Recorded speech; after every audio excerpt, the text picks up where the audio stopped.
In this step-by-step tutorial, I will teach you how to create a responsive website hero in Framer. Let's start with creating a frame. Insert a new frame to act as the central container for your hero section. After creating your frame, move to the top right corner of your settings and set the width to a full 100%. This will allow your frame to span the entire dimensions of the viewport, providing you with a full-screen frame to work with. Now it's time to proceed to the fun part, adding and arranging the content. Let's begin by inserting your elements.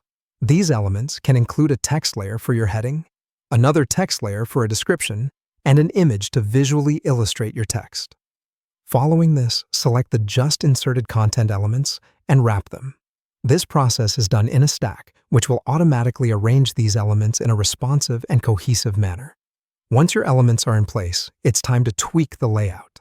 To do this, go into the stack's properties and choose your desired distribution, which might be Start, and modify the spacing between items to your liking.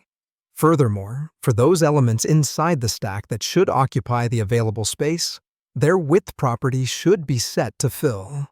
But we're not done yet. Next, we must ensure that our website hero looks good on all screen sizes.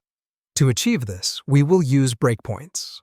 You can locate the breakpoint icons at the designer's top and use them to toggle between different views, such as desktop, tablet, and mobile views.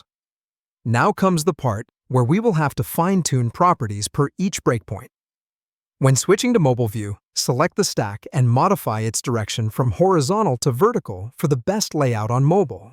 Then, you can adjust the padding and spacing to fit the new view. Don't forget your text and image layers. For readability on smaller screens, make sure that you adjust the size of your text layers for each breakpoint. Same rule applies to your images.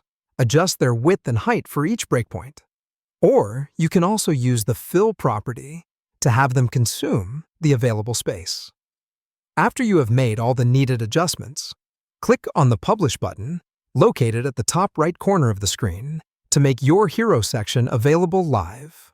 Finally, to preview your work, click the link that appears after publishing to open the live site in a new browser tab. To test how your hero looks on different devices, resize your browser window.